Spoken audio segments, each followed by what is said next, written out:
En el árido corazón de Zacatecas, bajo un sol implacable de marzo, el aire se partió. No fue el estallido de un cañón ni el grito de un animal, sino el seco y desgarrador sonido de un látigo. 10 veces. En el patio central de la hacienda San Jerónimo, un poste de castigo se alzaba, mudo testigo de la brutalidad que se desató bajo su sombra. Este es el oscuro testimonio de una época donde la vida valía poco más que el sudor y la obediencia. Un relato forjado en la injusticia, el sacrificio inaudito y un misterio que hasta hoy se susurra entre las ruinas. Una deuda que la tierra misma parece no olvidar. Antes de adentrarnos en los ecos de San Jerónimo, cuéntanos en los comentarios, ¿desde qué rincón del mundo nos acompañas hoy? Ahora, permítanos transportarlos a 1863. En 1863, la hacienda San Jerónimo se alzaba como una cicatriz imponente en el implacable paisaje de Zacatecas. Sus muros de piedra, blanqueados por el sol y el polvo, contenían la vasta extensión de una propiedad construida sobre la plata y el sufrimiento. El aire, denso y cargado con el calor seco de la región, parecía vibrar con la historia de generaciones. Desde el amanecer, los sonidos repetitivos de los picos en las entrañas de la tierra resonaban desde las minas de plata, un eco constante que se mezclaba con el lamento apenas audible del viento que barría los campos resecos. El coronel Ignacio Valverde, forjado en las campañas militares que habían desgarrado la nación, ejercía su dominio sobre este territorio con una mano de hierro. Su figura, recia y sin concesiones, se desplazaba por los corredores de la casa grande o a caballo, por las veredas que serpenteaban entre los sembradíos. La sola mención de su nombre era suficiente para que los trabajadores encogieran los hombros o bajaran la mirada. Su reputación, conocida más allá de los límites de la hacienda, se sustentaba en una crueldad metódica, un poder absoluto que la guerra le había concedido y que aplicaba sin dudar sobre las vidas que consideraba suyas. Los gestos de sumisión eran la norma, y cualquier desviación se encontraba con una respuesta inmediata y severa, observada por todos como un ejemplo. Entre la multitud que poblaba la hacienda, una mujer destacaba por una quietud que trascendía la sumisión esperada. Tomasa de San Jerónimo, de 42 años, se movía entre los campos o los jacales con una dignidad que no se quebraba. Su cuerpo, curvo por el trabajo incesante, mostraba la silueta de cicatrices antiguas, grabadas en su piel como el mapa de un pasado de castigos. Sus manos, endurecidas por décadas de labor, labraban la tierra o preparaban los alimentos con una parsimonia que era casi reverencia. Había sido bautizada con 15 años al llegar a la propiedad y el nombre de la hacienda se había adherido a ella como una segunda piel. Observaba el mundo con unos ojos que parecían contener una sabiduría ancestral, rara vez revelando cualquier turbación. A su lado, aunque a menudo separada por las exigencias del trabajo, se movía Jacinta de San Jerónimo. La joven de 16 años había nacido y crecido en esos mismos campos, en la sombra opresiva de la hacienda. Su semblante, aunque marcado por el cansancio inherente a su condición, poseía una cualidad diferente a la de su madre. Una chispa en sus ojos, un brillo que delataba una rebeldía que aún no había aprendido a ocultar. Una fuerza latente que la hacía detenerse a mirar el horizonte más allá de los límites de la propiedad. Sus manos, aunque ya encallecidas, carecían de la aspereza de las de Tomasa. Su espalda era recta y sus pasos más firmes evidenciaban una juventud que se negaba a doblegarse por completo. La relación entre madre e hija se manifestaba en miradas furtivas, en la cercanía silenciosa durante las escasas horas de descanso y en los gestos protectores de Tomasa, que a menudo se interponía entre Jacinta y las miradas de los capataces. Jacinta, por su parte, observaba cada movimiento de su madre, absorbiendo la resiliencia que se gestaba en el silencio. A medida que el año avanzaba, el invierno trajo consigo no el alivio de las lluvias, sino una sequía implacable. Los campos, ya áridos, se volvieron un desierto de tierra agrietada. Las pocas cosechas que se habían sembrado, marchitas y amarillentas, languidecían bajo el sol que se negaba a ceder su intensidad. El ganado, esquelético y sediento, caía muerto en los potreros, sus cuerpos abandonados a la merced de los buitres. La tensión en la hacienda San Jerónimo se espesó, palpable como el polvo en el aire. Las noches se volvieron más largas y el silencio, roto solo por el quejido ocasional de un animal moribundo, se sentía más pesado. El coronel Valverde, ya conocido por su temperamento volátil, se transformó. Su semblante se endureció aún más y su presencia, antes intimidante, adquirió una cualidad peligrosa e impredecible. Los gritos provenientes de la casa grande se hicieron más frecuentes y los castigos, administrados con una ferocidad renovada, se sucedían por cualquier desliz, por la más mínima falta. Los trabajadores, que antes se movían con una cadencia resignada, ahora lo hacían con una cautela exagerada, sus cuerpos encorvados, sus ojos fijos en el suelo. El terror era un compañero constante, una sombra que se extendía sobre todos, sabiendo que la furia del coronel podía descender sobre cualquiera en cualquier momento, alimentada por la desesperación que la sequía traía consigo. El ambiente en los jacales y en los campos se volvió opresivo. Las conversaciones se ahogaban en susurros, las risas de los niños habían cesado. Cada día parecía un preludio a un desastre inminente, una cuenta regresiva que nadie se atrevía a pronunciar. La sequía no solo había secado la tierra, sino que también había agotado la paciencia, llevando al límite la ya frágil existencia de aquellos que habitaban bajo el yugo de San Jerónimo. El aire denso de la hacienda parecía contener la promesa de un estallido, una ruptura ineludible. En 1863, la hacienda San Jerónimo se alzaba como una cicatriz imponente en el implacable paisaje de Zacatecas.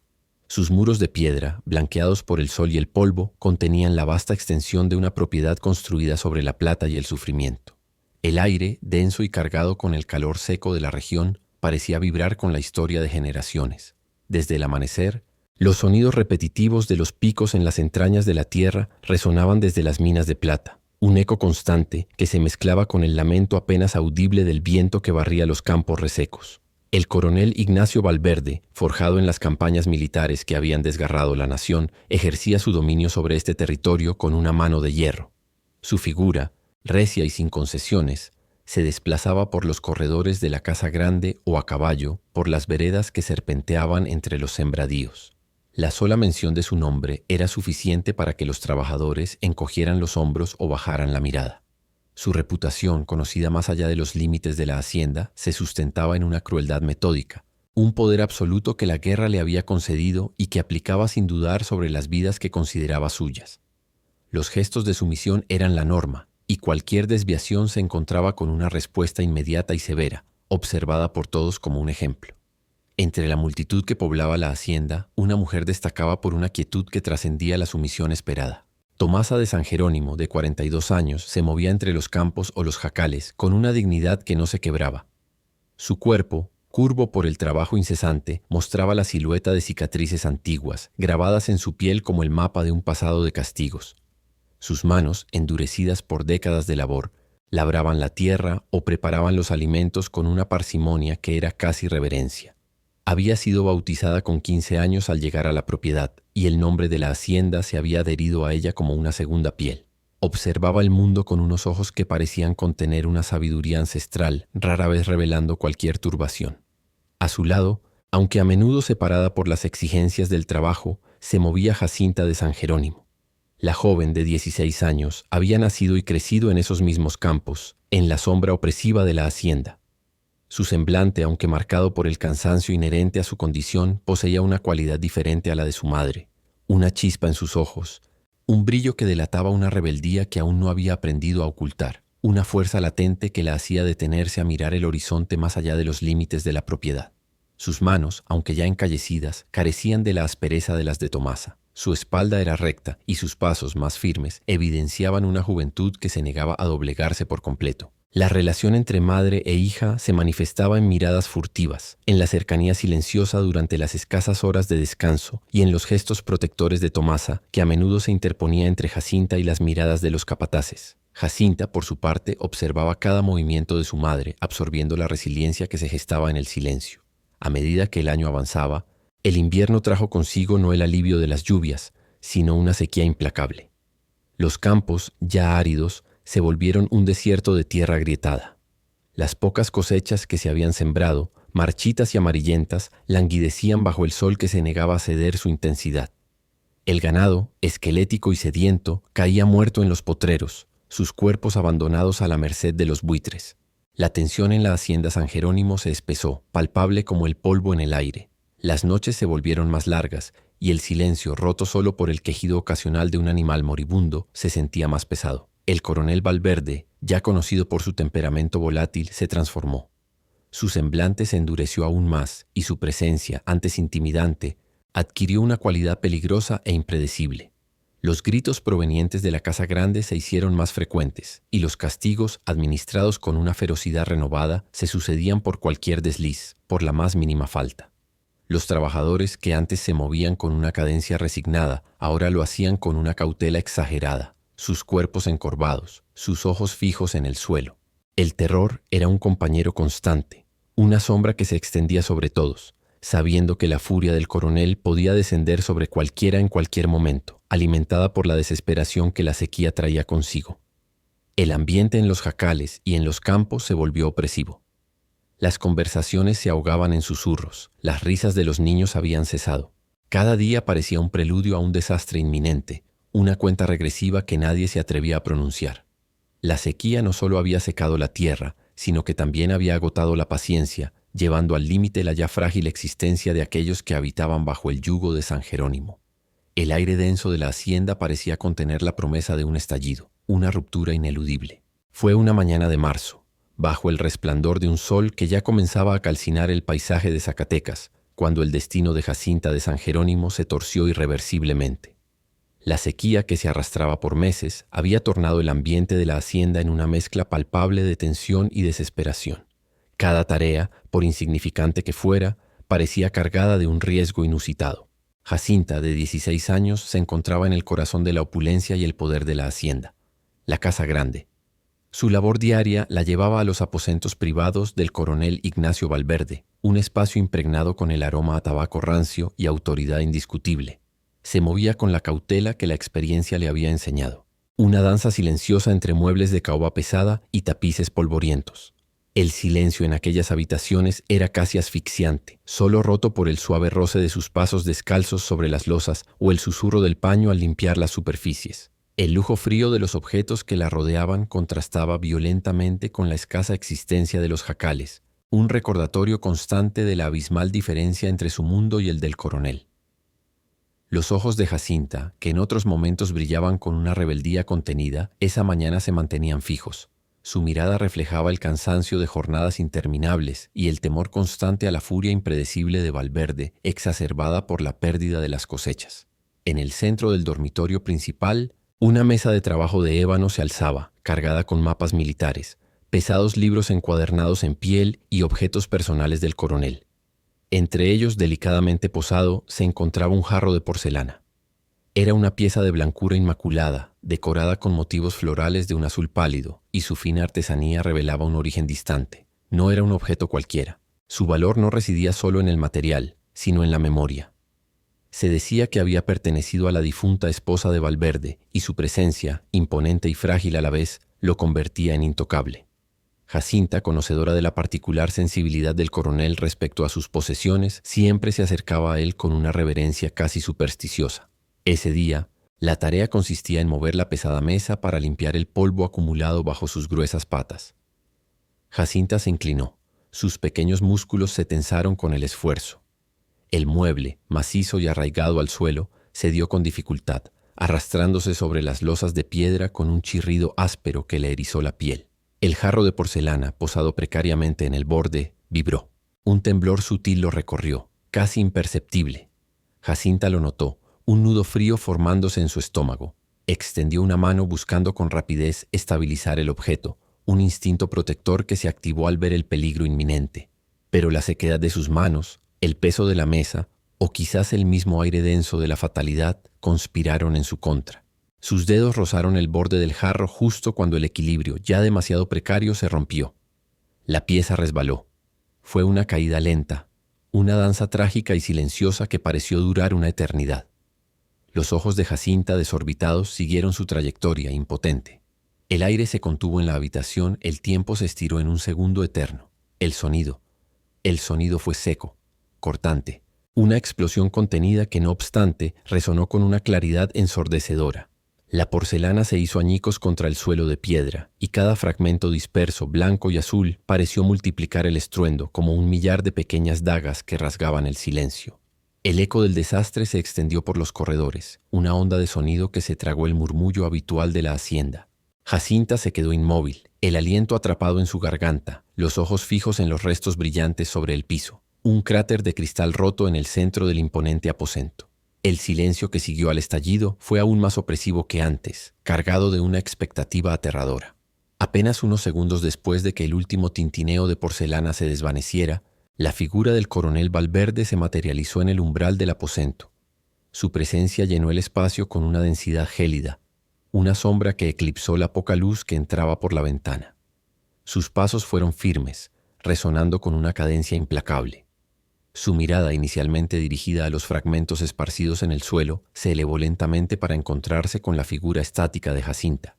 El rostro del coronel, ya endurecido por los años de mando militar y la sequía implacable que diezmaba sus tierras, se contorsionó en una máscara de furia contenida.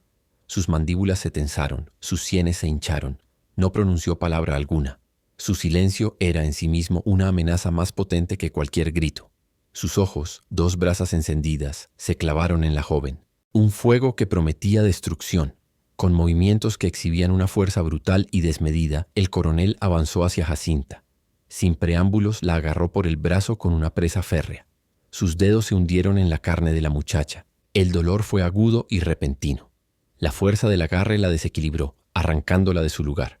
Antes de que pudiera reaccionar, antes de que pudiera balbucear una súplica, fue arrastrada fuera de la habitación. Sus pies descalzos tropezaron en el umbral, raspando el suelo de piedra con cada paso forzado. No hubo clemencia en el arrastre. Fue un movimiento continuo, brutal, que la sacaba sin miramientos de la casa principal. El trayecto por los largos y fríos pasillos de la casa grande se convirtió en una procesión de terror. Los pocos sirvientes que se cruzaban en su camino se apartaban de inmediato, sus rostros pálidos, sus cabezas agachadas, negándose a ser testigos del infortunio inminente. Algunos se apresuraban a esconderse detrás de pilares o en rincones oscuros, sus espaldas contra la pared, intentando volverse invisibles. El sonido de los pasos arrastrados de Jacinta y el eco sordo de las botas del coronel se extendía por la hacienda como un presagio oscuro, una campana que anunciaba la inminente punición.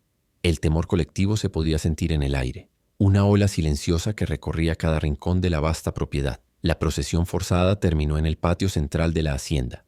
Este espacio, un cuadrado de tierra apisonada bajo el cielo abierto, funcionaba como el escenario principal para las asambleas, los anuncios y, más tristemente, para los castigos públicos. En su centro, un poste de madera, grueso y desgastado por el sol incesante y el uso repetido, se alzaba como un monumento mudo a la autoridad inquebrantable del coronel. Alrededor, los trabajadores que habían sido convocados por el ruido o que se habían congregado por el inusual arrastre formaban un círculo silencioso. Sus cuerpos tensos y encorvados reflejaban la expectativa sombría de lo que estaba por venir. Nadie hablaba, nadie se atrevía a levantar la vista. El coronel Valverde soltó a Jacinta justo al pie del poste de castigo. La joven cayó de rodillas sobre la tierra dura. El impacto resonó en sus huesos. Su cuerpo, aunque temblaba visiblemente, no emitía sonido alguno, un grito ahogado que no lograba escapar de su garganta. El capataz de la hacienda, un hombre de hombros anchos y mirada vacía, se acercó con el látigo en una mano y las cuerdas de henequén en la otra. Sus movimientos eran lentos y calculados, una coreografía macabra que se había repetido innumerables veces bajo la supervisión del coronel. Con una eficiencia desapasionada, el capataz ató las muñecas de Jacinta al poste, luego sus tobillos, tensando los nudos con una firmeza que prometía inmovilidad absoluta. La camisa de algodón que Jacinta vestía fue rasgada sin miramientos, con un sonido de tela desgarrada que vibró en el aire. Su espalda quedó expuesta, la piel joven y vulnerable brillando bajo el sol implacable. El capataz retrocedió unos pasos, su mano experta sopesando el látigo de cuero trenzado probando su peso. El silbido que produjo el cuero al cortar el aire era un sonido familiar, un preludio a la agonía que pronto se desataría. El coronel Valverde permanecía de pie a unos metros, sus brazos cruzados sobre el pecho, la cabeza ligeramente ladeada. Observaba la escena con una expresión pétrea que no revelaba ninguna emoción discernible, un semblante que los trabajadores conocían y temían más que sus arrebatos de ira. La tensión en el patio era palpable, un nudo en la garganta de todos los presentes. Jacinta, atada al poste, su espalda desnuda y tensa, enfrentaba la inminente punición. El viento levantaba el polvo en pequeñas espirales alrededor de sus pies, y el sol brillaba con crueldad sobre el cuero oscuro del látigo, listo para el primer golpe que rasgaría la piel y el silencio. El colectivo de la hacienda esperaba, encogido, el inicio del inevitable castigo, el corazón de todos latiendo al mismo ritmo de terror. El sol, inclemente como cada día de aquella sequía prolongada, castigaba los campos de la hacienda San Jerónimo. El polvo rojizo se adhería a la piel, a la ropa, a las escasas plantas que aún se aferraban a la vida. Tomasa de San Jerónimo se encontraba en medio de ese paisaje desolador, con la espalda encorvada bajo el peso de un haz de ramas secas, sus manos callosas trabajando la tierra agrietada en un intento fútil de arrancar algo de sustento. El aire vibraba con el zumbido monótono de los insectos y el resuello fatigado de los jornaleros, un concierto de miseria que la sequía había amplificado. De pronto, un sonido ajeno a la rutina de los campos rasgó el aire. Un grito. No era el grito de un animal ni el de un niño jugando, sino un lamento humano agudo y desesperado, que se alzó sobre el murmullo del viento y el crujido de las ramas. Tomasa, que había permanecido absorta en su labor, levantó la cabeza de golpe. Sus movimientos se detuvieron. La herramienta de mano cayó de sus dedos a la tierra con un golpe sordo. Su cuerpo, acostumbrado a la pesadez de la fatiga, se tensó de una manera inusual. Otro grito, más prolongado, llegó desde la dirección de la casa grande, inconfundible esta vez. Era la voz de Jacinta. Un nudo de terror se anudó en el estómago de Tomasa. Sin un instante de vacilación, sus manos se desprendieron de las herramientas, dejándolas abandonadas sobre la tierra. Su cuerpo, que minutos antes se movía con la pesadez de sus 42 años y las cicatrices acumuladas, encontró una fuerza inusitada. Empezó a correr. Sus pies descalzos se lanzaron sobre el camino, una senda irregular de piedras sueltas y tierra áspera. Cada pisada era una punzada de dolor que se extendía desde las plantas de sus pies hasta sus rodillas, pero el dolor físico era insignificante comparado con la angustia que la impulsaba. El polvo se levantaba a su paso en pequeñas nubes, envolviéndola mientras su silueta se difuminaba bajo el sol. El camino desde los campos hasta el patio central de la hacienda parecía interminable, un calvario bajo el sol inclemente. A medida que se acercaba, los gritos de Jacinta se hacían más claros, entremezclados con el eco de las voces de los capataces y el murmullo de una multitud. Al doblar la esquina de uno de los edificios de servicio, la escena en el patio central le robó el aliento. El aire, antes lleno de polvo y lamentos, pareció solidificarse. Jacinta estaba allí, atada al poste de castigo. Su espalda desnuda, pálida bajo el sol, se veía diminuta y vulnerable frente al grueso tronco de madera. El capataz de la hacienda se alzaba sobre ella, la silueta imponente, el látigo de cuero trenzado ya preparado en su mano, su sombra proyectándose sobre el cuerpo de la muchacha. Alrededor del poste, formando un círculo de testigos forzados, se congregaban los otros trabajadores, sus rostros una mezcla de horror, resignación y un miedo profundo. Nadie se atrevía a moverse, nadie emitía un sonido. La tensión en el patio era palpable, un muro invisible de silencio expectante. El coronel Valverde permanecía a unos pasos del poste, con los brazos cruzados, su rostro impávido, observando la escena con la misma frialdad con la que se observa una tarea rutinaria. La vista de su hija en aquella situación sobrepasó cualquier instinto de cautela en Tomasa. Un gemido gutural escapó de su garganta, una súplica muda. Sin pensar en las consecuencias, se lanzó hacia adelante. Su cuerpo, aunque desgastado, irrumpió en el círculo de espectadores, empujando a uno que se interponía en su camino. Los que la vieron acercarse abrieron paso, sus ojos reflejando la sorpresa y el temor ante aquella osadía. Tomasa cayó de rodillas a los pies del coronel Valverde. El impacto de sus rodillas contra la tierra levantó un pequeño estallido de polvo. Sus manos, rugosas y temblorosas, se alzaron agarrándose a las bastas de las botas del coronel. Sus hombros se sacudieron con sollozos secos, sin lágrimas, solo el sonido ronco de la desesperación. Palabras ininteligibles de súplica escapaban de su boca, una letanía de ruegos. Se ofreció a sí misma con gestos de sus manos y el movimiento de su cabeza hacia el poste, indicando que ella tomaría el lugar de su hija. El sacrificio era claro, una ofrenda desesperada. El coronel Valverde observó a la mujer a sus pies por lo que parecieron largos segundos. Sus ojos, fríos y calculadores, la escudriñaron de arriba abajo, como si estuviera evaluando un animal en un mercado, sopesando su utilidad, su valor. Un silencio tenso se instaló en el patio, solo roto por los sollozos apenas audibles de Tomasa. La multitud contuvo el aliento, esperando el veredicto. Entonces, una ligera contracción apareció en las comisuras de los labios del coronel. Una sonrisa. No una expresión de alegría o de humor, sino una mueca cruel y gélida, un gesto que anunciaba el deleite en el dolor ajeno. Con una inclinación apenas perceptible de su cabeza, el coronel asintió. La orden fue silenciosa, pero el capataz la entendió. La oferta había sido aceptada. El capataz se movió con su acostumbrada eficiencia. Primero desató a Jacinta del poste. La joven, atada durante un tiempo que le pareció una eternidad, se tambaleó al ser liberada. Sus piernas flaquearon y un alivio momentáneo se mezcló con el horror al ver que su madre estaba a punto de ocupar su lugar. Fue empujada suavemente, pero con firmeza hacia el lado, obligada a unirse a los espectadores, a ser testigo de lo que se avecinaba. Jacinta miró a su madre, sus ojos llenos de una mezcla de gratitud y desesperación. Luego, el capataz se acercó a Tomasa. Sus manos, que momentos antes habían atado a Jacinta, ahora agarraron los brazos de la madre. La llevaron hacia el poste. Tomasa no opuso resistencia. Se dejó atar. Las cuerdas, húmedas y ásperas, se cerraron alrededor de sus muñecas y tobillos.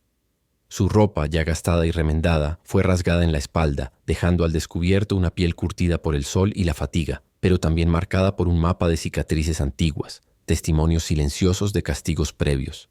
Su espalda era un lienzo de sufrimiento acumulado. El capataz regresó a su posición, el látigo en alto. El aire se hizo pesado, casi irrespirable. La primera chivatada se abatió sobre la espalda de Tomasa con un chasquido seco que resonó en el silencio del patio. El cuero desgarró la piel. Una línea roja apareció de inmediato, un surco sangriento que se extendía por su omóplato. El cuerpo de Tomasa se tensó, sus músculos se contrajeron violentamente, pero no emitió un solo sonido. Sus ojos, fijos en un punto lejano, se mantuvieron secos y abiertos, una ventana a una resistencia inquebrantable. Un segundo golpe siguió al primero, luego un tercero. Cada impacto resonaba con un eco sordo, un sonido de carne que se abría, un gemido que la tierra parecía absorber. La sangre comenzó a brotar, manchando la tela de su camisa, mezclándose con el polvo. Las líneas rojas se multiplicaron, cruzándose y entrelazándose en una red de heridas profundas. El capataz no escatimó fuerza, siguiendo las órdenes implícitas del coronel con una precisión mecánica. Su rostro permanecía impasible, ajeno al sufrimiento que infligía. Los espectadores, antes silenciosos, ahora se agitaban con un leve murmullo de incomodidad. Algunos desviaron la mirada, incapaces de soportar la visión. Jacinta, de pie entre ellos, observaba la tortura de su madre, su cuerpo rígido, sus manos apretadas en puños, las uñas clavándose en las palmas. Cada golpe era un eco de dolor en su propia piel, un terror helado que le recorría el cuerpo. El coronel Valverde no alteró su postura. Sus ojos, sin brillo, seguían cada movimiento del látigo, cada surco que se abría en la espalda de Tomasa. No había en él ni una pizca de arrepentimiento ni de compasión, solo una observancia fría y calculada. La sequía y la desobediencia se pagaban con sangre y su justicia era absoluta. El látigo cayó por octava vez. Luego la novena. La espalda de Tomasa era ahora una masa de carne lacerada. La sangre escurría por sus costados, manchando la tierra a sus pies. Su cuerpo, a pesar de la brutalidad de los golpes, seguía sin emitir un solo gemido.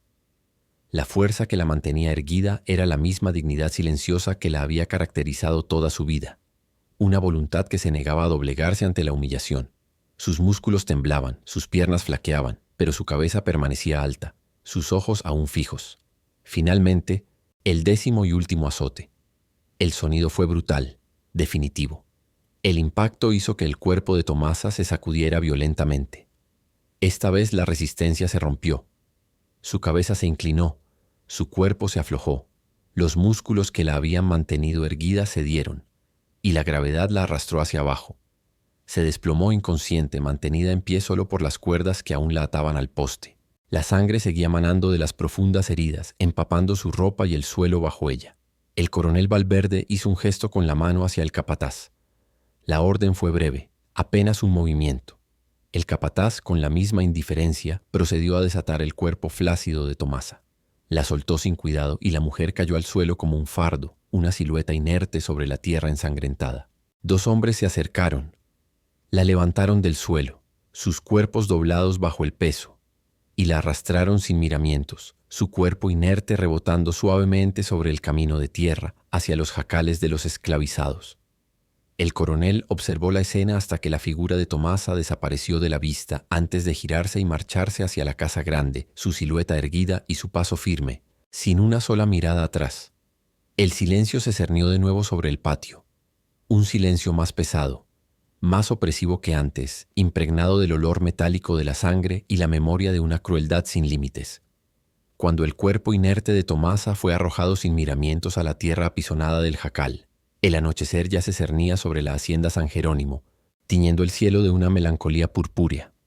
El pequeño espacio, un refugio precario de adobe y techo de paja, se encontraba en la periferia de las viviendas de los esclavizados, un lugar apartado donde el murmullo de las otras familias era apenas un eco lejano. El aire dentro del jacal era denso, cargado con el olor a tierra húmeda, humo rancio y la inconfundible fragancia metálica de la sangre. La escasa luz que se filtraba por la única abertura servía solo para acentuar las sombras y la oscuridad que ya comenzaban a adueñarse del interior. Jacinta, que había sido empujada con el resto de los espectadores y ahora se había desprendido de la multitud, corrió hacia el jacal de su madre. Sus pasos eran rápidos, impulsados por una desesperación cruda que no distinguía el cansancio. Al entrar, la visión de Tomasa tendida en el suelo, su espalda convertida en una masa desgarrada, le arrebató el aliento. El cuerpo de su madre yacía inmóvil, una silueta frágil que contrastaba brutalmente con la fuerza que había demostrado horas antes. Jacinta se arrodilló junto a ella, sus manos temblorosas apenas atreviéndose a tocar la piel lacerada. La noche se deslizó lentamente, marcada por el silencio agobiante y los débiles gemidos que Tomasa a veces dejaba escapar. Las heridas en su espalda eran profundas, rojas y expuestas, un dibujo cruel de la brutalidad del látigo. La sangre que había fluido con abundancia en el patio ahora se había secado parcialmente, adhiriendo la ropa desgarrada a la carne. La temperatura del cuerpo de Tomasa comenzó a elevarse, una fiebre insidiosa que se manifestaba en el sudor frío de su frente y el temblor incontrolable de sus miembros. La infección, una amenaza constante en esas condiciones, ya comenzaba a abrirse camino en las heridas abiertas. Jacinta trabajó incansablemente bajo la escasa luz de la luna que se filtraba por el umbral y el débil resplandor de una pequeña fogata encendida con algunas ramas secas que encontró a la entrada. Buscó agua en un cántaro agrietado, empapó trozos de tela rasgada de su propia vestimenta y con sumo cuidado, casi con reverencia, limpió la sangre coagulada y la tierra de las heridas de su madre. Sus movimientos eran precisos, nacidos de un amor desesperado. Sus labios, apretados en una línea fina, murmuraban oraciones antiguas, aprendidas en secreto, súplicas a los santos y a las deidades de la tierra para que la vida no abandonara el cuerpo de Tomasa. Los ojos de Jacinta, que a lo largo del día habían guardado una chispa de rebeldía, ahora se llenaron de una determinación sombría. No había lágrimas, solo una concentración feroz, una voluntad de lucha que se negaba a aceptar la derrota. Recogió algunas hierbas secas que Tomasa guardaba con celo, mezclas que, según se decía, tenían propiedades curativas, aunque rudimentarias. Las molió entre sus manos, intentando hacer una pasta que pudiera aplicar sobre las llagas, esperando, contra toda esperanza, detener el avance de la infección. El olor acre de las hierbas se mezclaba con el de la sangre, llenando el jacal de una atmósfera densa y lúgubre. A medida que las horas avanzaban, la respiración de Tomasa se hizo más superficial, más errática. Sus gemidos antes esporádicos se convirtieron en un murmullo constante de dolor, un lamento ahogado que apenas rompía el silencio de la noche. La fiebre la consumía, un fuego interno que devoraba sus últimas fuerzas. Jacinta se aferraba a su madre, la abrazaba con la poca fuerza que le quedaba, intentando traspasarle su propia vitalidad, susurrándole promesas de venganza, de escape, de justicia que aún no podía concebir. Su propia espalda, aunque no había recibido los golpes, sentía el eco del dolor de su madre, un peso que se sumaba al terror que la acompañaba desde el incidente del jarro. Antes de que el primer rayo del sol comenzara a pintar de gris el horizonte, el jacal se llenó de un silencio diferente. La respiración de Tomasa, que había sido tan irregular, se volvió lenta, pausada, hasta que finalmente se detuvo. El cuerpo de la mujer, que Jacinta había abrazado con tanta desesperación, se relajó por completo, el calor de la fiebre cediendo a una frialdad gradual. Tomasa se fue en los brazos de su hija, con un último y casi imperceptible susurro, un hilo de voz que apenas llegó a los oídos de Jacinta. Era un pedido: vivir, sobrevivir. Un mandato que se grabó en el alma de la joven con una fuerza inquebrantable. Jacinta no lloró. Sus ojos se mantuvieron secos y abiertos, fijos en el rostro de su madre, una máscara de dolor que el amanecer comenzaba a iluminar con una luz fría y desangelada. La luz del día siguiente se alzó sobre la hacienda San Jerónimo, pero no trajo consigo el habitual murmullo de la actividad temprana. Un silencio inusual se cernía sobre la casa grande, una quietud que los sirvientes, al iniciar sus labores, notaron de inmediato. Las campanas que anunciaban el inicio de la jornada en los campos no sonaron, y el aire, que normalmente se llenaba con el sonido de los animales y las voces de los capataces, permanecía extrañamente mudo.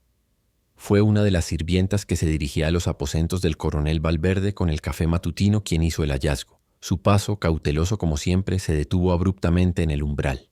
La escena que se desplegó ante sus ojos la paralizó.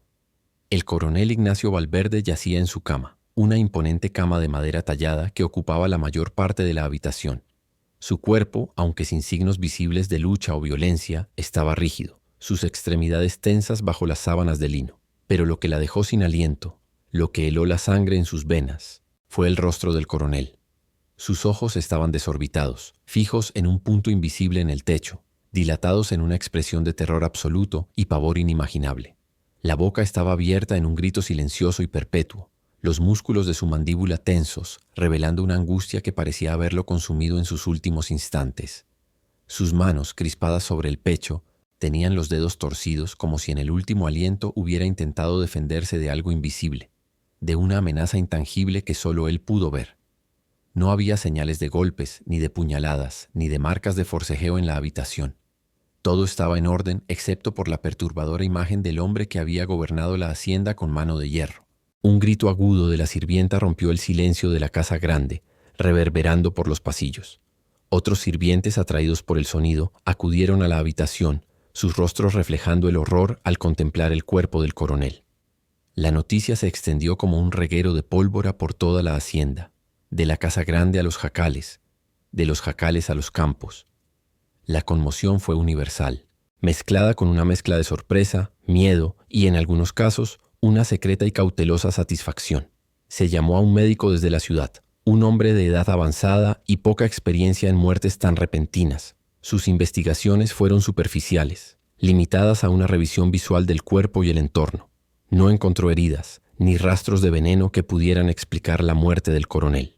El corazón, según su apresurado diagnóstico, simplemente había cedido durante la noche. Un ataque fulminante, una muerte natural, fue la explicación oficial.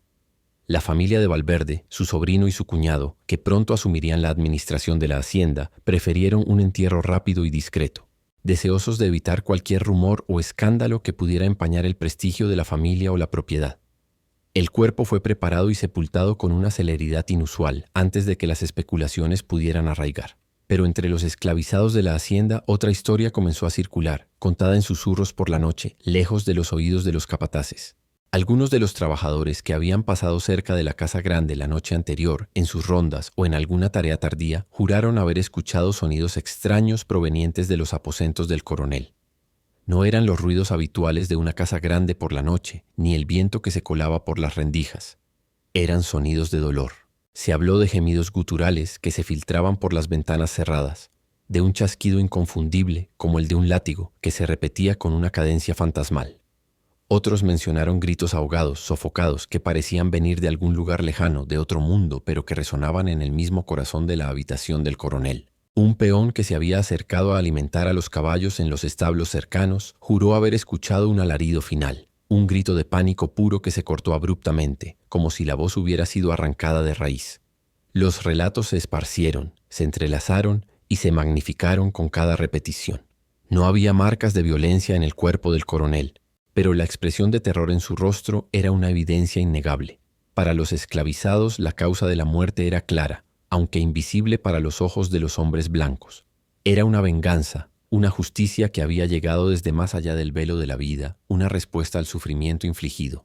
La muerte del coronel Valverde, inexplicable para la razón, se convirtió en el primer capítulo de una nueva leyenda para la hacienda San Jerónimo.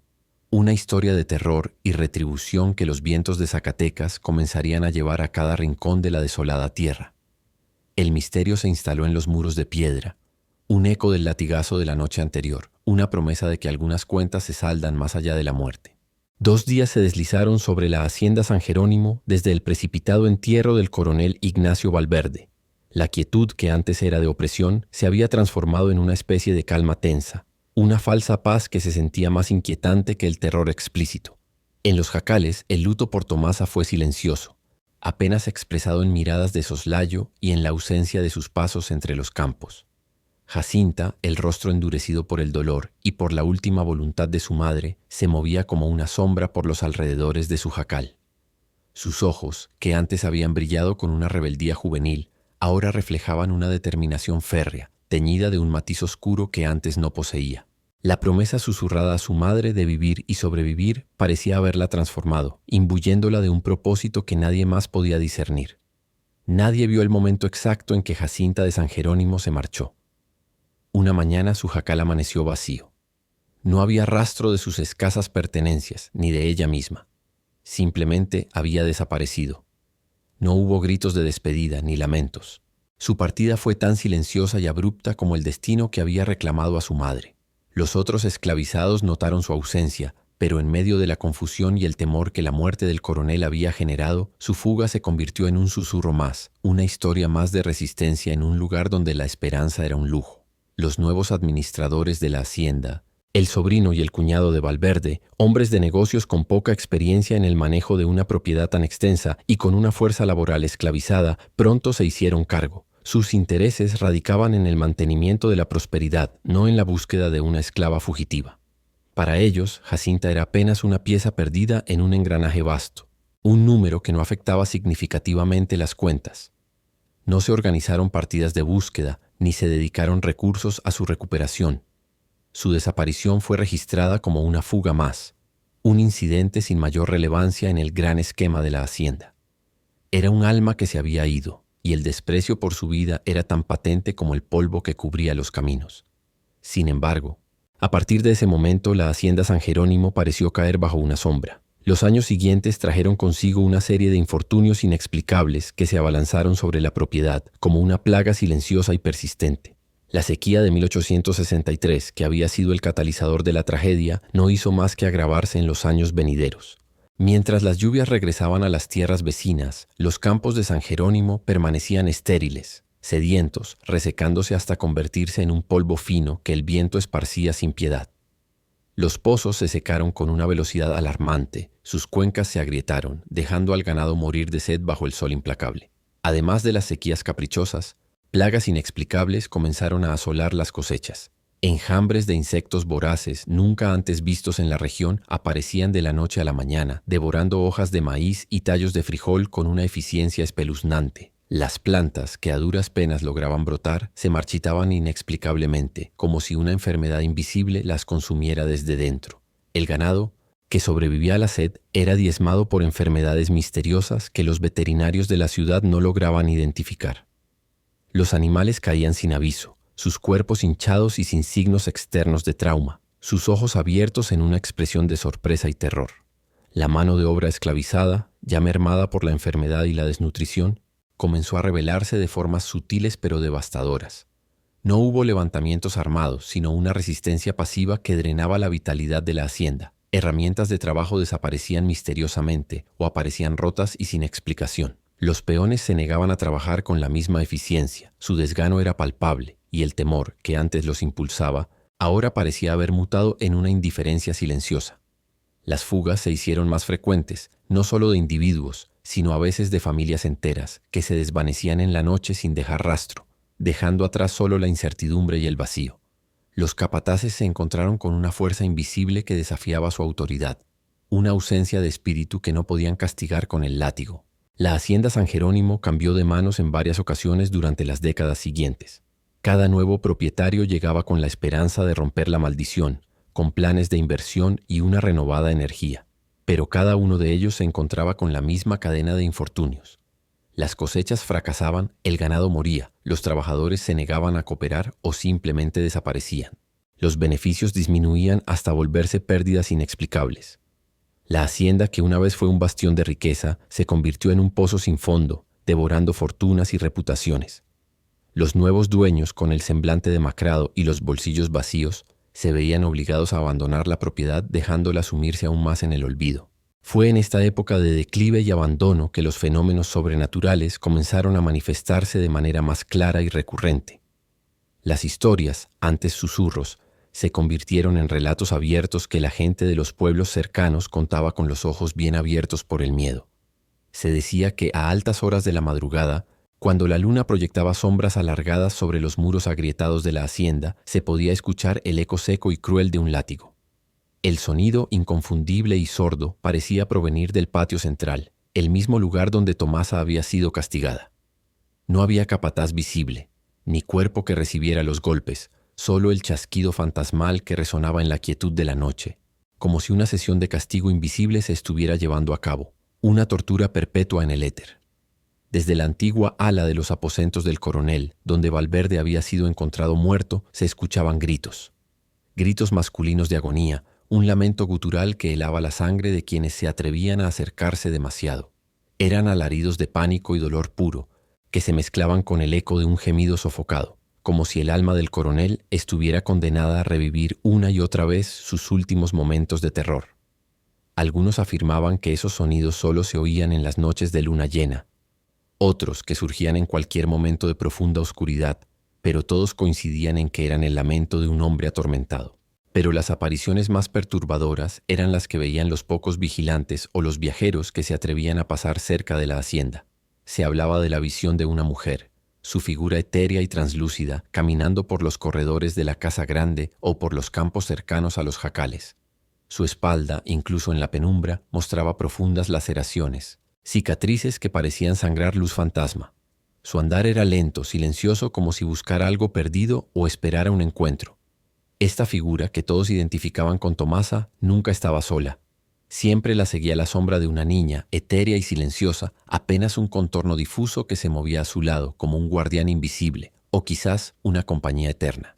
La sombra de la niña se mantenía cerca de la mujer, una presencia protectora que completaba la imagen de una conexión inquebrantable, incluso más allá de la muerte. En 1867, cuando el decreto de Benito Juárez abolió oficialmente la esclavitud en México, la hacienda San Jerónimo ya era una ruina. El edicto presidencial solo vino a formalizar un abandono que los espíritus ya habían iniciado. Los techos comenzaron a ceder. Las paredes de adobe se desmoronaron lentamente. La maleza invadió los patios y los corredores, reclamando la tierra que le había sido arrebatada. La casa grande, antes símbolo de poder, se convirtió en una cáscara vacía, sus ventanas rotas como ojos ciegos que contemplaban la desolación. La hacienda, una vez próspera, fue tragada por el tiempo y el olvido, un monumento decrépito a una era de crueldad. Décadas después, cuando la mancha de la hacienda fue finalmente considerada para nuevos desarrollos urbanos, las cuadrillas de demolición llegaron al lugar. Los trabajos avanzaron con relativa facilidad sobre la mayoría de las estructuras que se desmoronaban con la fatiga de los años. Pero un sitio específico resistió: el patio central. Aquel cuadrado de tierra apisonada, donde el poste de castigo se había alzado y donde Tomasa había hecho su último sacrificio, parecía estar protegido por una fuerza invisible. Los trabajadores de la demolición se negaron a tocarlo. Reportaron la misma sensación: una presencia observando, pesada, antigua, que emanaba del suelo mismo. Un frío inusual que no correspondía a la temperatura del ambiente. Una energía que hacía que los cabellos se erizaran y los corazones latieran con desasosiego. Las herramientas de demolición, según algunos relatos, se negaban a funcionar correctamente en ese punto, las máquinas se averiaban o los picos se partían inexplicablemente. Se escuchaban en ocasiones los ecos lejanos de un lamento o el tenue chasquido de un látigo cuando se acercaban demasiado. El patio de castigo permanece intacto hasta el día de hoy, un cuadrado de tierra batida y desnuda, rodeado ahora por edificios modernos y la vorágine de la ciudad en crecimiento. Es un recordatorio silencioso en medio del bullicio, una anomalía en el paisaje urbano. Un monumento no a la memoria de un coronel, sino a la de una mujer cuyo amor inquebrantable y su sacrificio supremo cimentaron una deuda que trascendió la muerte. Es la prueba palpable de que algunas injusticias se graban tan profundamente en la tierra que el tiempo jamás podrá borrarlas, y que el amor de una madre puede mover fuerzas que la razón humana no alcanza a comprender, ni el olvido a silenciar.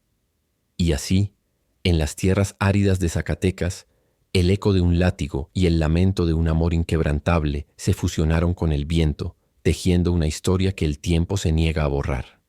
La hacienda San Jerónimo, devorada por la maleza y las sombras, se convirtió en un monumento a la brutalidad humana y a la justicia que a veces, o quizás siempre, opera desde reinos invisibles. El terror en los ojos de un tirano halló su castigo más allá de la vida, y una madre, en su sacrificio supremo, dejó una estela de presencia que aún hoy custodia un patio vacío, inquebrantable, como el juramento que hizo al proteger a su hija. Algunas deudas parece no se saldan con oro ni con leyes, sino con el precio de una vida, y se cobran con la persistencia de un espíritu que se niega a descansar hasta que la balanza se equilibre.